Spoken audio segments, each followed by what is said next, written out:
불법은 절대 용인하지 않겠다라고 하면서 위헌적인 업무 개시 명령제를 사상 처음으로 발동할 것을 겁박하고 있습니다.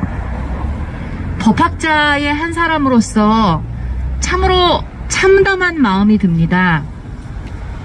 대통령이 앞장서서 불법을 이야기하고 있습니다. 그러나 현실에서 불법을 저지르고도 어떠한 처벌도 받지 않는 것은 화물연대 조합원을 비롯한 노동자들이 아니라 기업, 사용자입니다. 화물운송 사례를 들어 말씀을 드리겠습니다. 우리나라 화물자동차 운수사업법상 화물을 운송할 때에는 화주에서 운송사 또는 화주가 주선사를 통해서 운송을 위탁해서 주선사로부터 위탁을 받은 운송사, 이렇게만 합법적으로 도로에서 화물 운송을 할 수 있습니다. 그러나 현실은 어떻습니까? 정부 기구인 한국교통안전공단에서 매년 조사하는 것에 따르더라도 우리나라 화물 운송업계에서는 불법 다단계 하도급, 최소한 3단계 이상의 불법 다단계 하도급이 만연해 있습니다. 이런 불법의 피해는 고스란히 그 말단에 있는 노동자들에게 전가가 됩니다.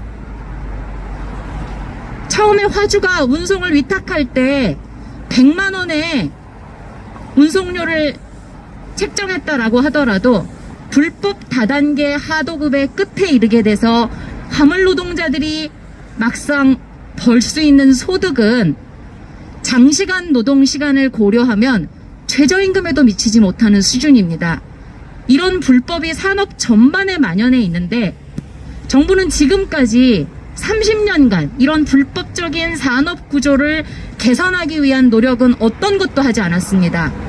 오히려 대기업들이 자신들의 불법적인 경영권 승계를 위해서 아니면 비자금을 조성하기 위해서 물류자회사라고 하는 것을 만들어서 사실상 불법 다단계 하도급을 더욱더 부추기는 것을 그대로 방치해 왔습니다.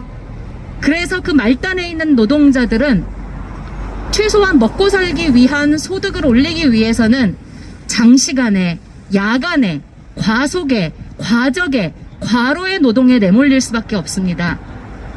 그래서 도로에서 죽어가는 노동자들의 목숨값을 제대로 받자 최소한 화물 노동자들이 최저임금은 받을 수 있도록 하자라고 해서 투쟁 끝에 겨우 입법이 된 것이 안전운임제입니다.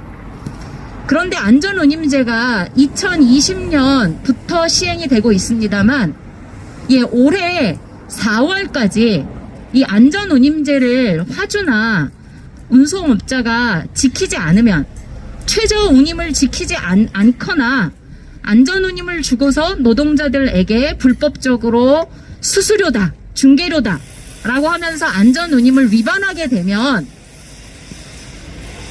사용자들은 어떤 처벌을 받는지 아십니까? 노동자들의 목숨값인데 안전운임을 지급하지 않았을 때 노동자들은 도로에서 목숨으로 그 비용을 치를 수밖에 없는데 안전운임을 위반한 경우에 기업에게 사업자에게 내려지는 벌칙은 고작 최대 과태료 500만 원에 불과합니다. 그나마도 안전교통공단에서 올해 4월까지 집계한 것에 따르면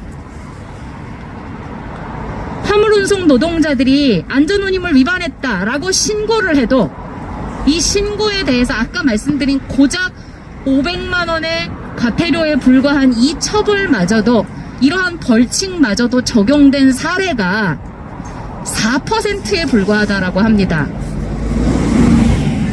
지자체에서 정부에서 적극적으로 안전운임제가 지켜지지 않는 것에 대해서 조사하고 시정하고 과태료 처분을 해야 할 책임이 있습니다.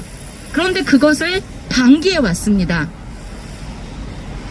불법적인 산업구조는 내버려두고 기업들이 불법을 저지르는 것에 대해서는 내버려두고 기업들이 법으로 시행하도록 되어 있는 안전운임제를 위반한 것은 내버려두고, 그래서 안전운임제가 유명무실하도록 만들어둔 기업과 사용자와 정부의 책임, 정부의 불법에 대해서는 왜 말하지 않습니까?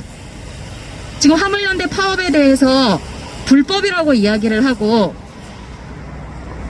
심지어 여당에서는 불법 면허증을 받고 있다라는 정말로 혐오적인 이런 발언까지도 앞장서서 선동을 하고 있습니다.